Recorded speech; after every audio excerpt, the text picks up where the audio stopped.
یہ کون سی تمہاری محبت ہے؟ یہ ہماری زمین ہے، ہماری جائیداد ہے، اللہ کے نام پر اس کا مالک اللہ ہے۔ تم ہم سے چھیننا چاہ رہے ہو؟ تمہارا دل نہیں بھرا 6 دسمبر سے؟ تمہارا دل نہیں بھرا دلی کی سڑکوں پر ہمارے خون کی ہولی کھیلنے سے؟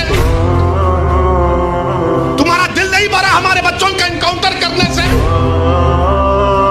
تمہارا دل نہیں بھرا بلڈوزروں سے ہمارے گھروں کو توڑنے سے؟ تمہارا دل نہیں بھرا ہمارے بچوں کے سروں سے حجاب کھینچنے سے؟ تمہارا دل نہیں بھرا ہم کو اس ملک کی شریعت ختم کرنے کا قانون بنایا، اب تم ہم کو ہمارے وجود کو مٹانا چاہتے ہو؟ خدا کی قسم اپنے وجود کو مٹنے نہیں دیں گے انشاءاللہ تعالی۔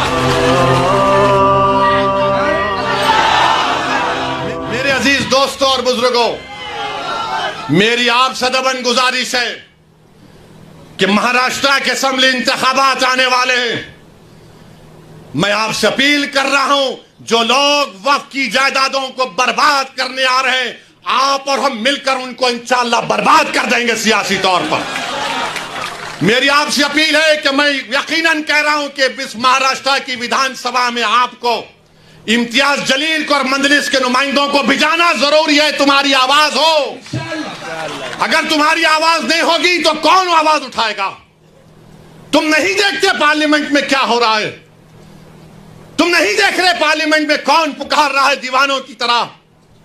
کیا تم کو نظر نہیں آ رہا کہ کس کے کلیجے میں، سینے میں، کس کی آنکھ میں آنسو ہے جو تڑپ تڑپ کر دیکھ رہا ہے کہ میرے بربادی کا قانون میرے آنکھوں کے سامنے بنایا جا رہا ہے؟ کون ہوگا تمہاری آواز کو؟ چھوڑو ان چیزوں کو، کبھی اپنوں کو بھی تو اپناؤ، کبھی اپنوں کو تو سمجھو۔ جو تمہارے لیے دن اور رات محنت کر رہے ہیں ان کی آواز بنا کر بجاؤ۔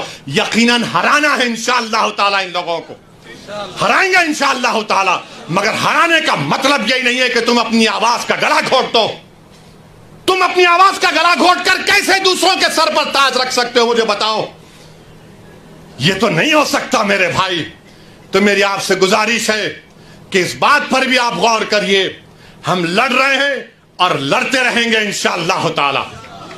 اور اگر مودی یہ قانون بناتے ہیں تو جیسا کہ پرسنل لا بورڈ نے فیصلہ لیا کہ اگر احتجاج ہوگا مودی جی تو آپ ہمارے وجود کو مٹانا چاہ رہے ہیں، بہتر یہ ہے کہ میں روڈ پر آ کر اپنے آپ کو ختم کر لوں، مگر اپنے گھر میں بیٹھ کر اپنی جائیدادوں کو چھیننا نہیں دیکھ سکتا جو اللہ اس کا مالک ہے۔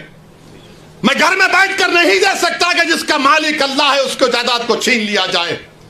یہ حکومت کی ذمہ داری ہوگی۔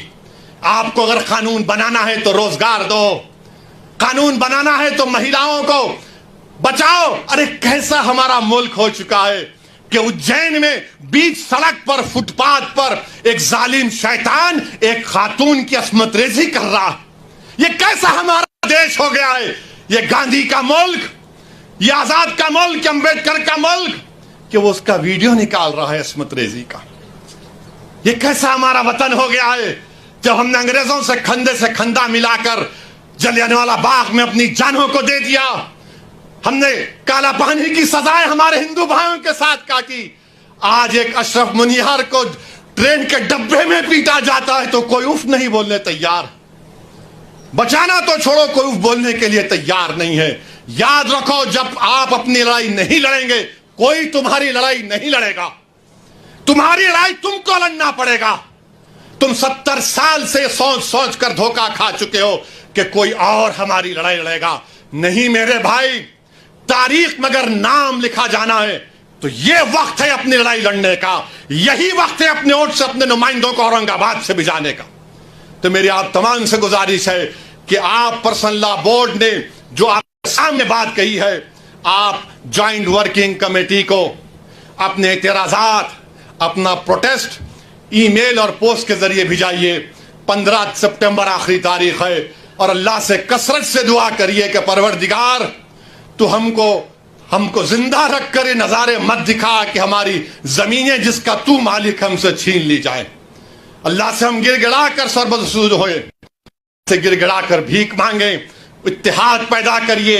یہ قانون نہ دیوبندیوں کے مفاد میں ہے، نہ بریلویوں کے مفاد میں ہے، نہ اہل حدیث کے مفاد میں ہے، نہ بوری سماج کے مفاد میں ہے، نہ اثنا عشری شیعہ کے مفاد میں ہے، نہ آغا خانی شیعوں کے حق میں ہے، کسی کے حق میں نہیں ہے۔ یہ صرف اور صرف موڈی جائیدادوں کو چھیننے کے لیے قانون بنا رہے ہیں. اللہ ان جائیدادوں کی حفاظت کرے. اللہ ہم کو اتنی اتحاد پیدا کرے کہ متحدہ طور پر اس قانون کو روکیں, اور اللہ سبحانہ و تعالیٰ ان ایسے حکومتوں کو, ایسے پارٹیوں کو اللہ سیاسی طور پر انتخابات میں ان کو شکست دے, بدترین شکست دے. وآخر دعوانا الحمدللہ رب العالمین.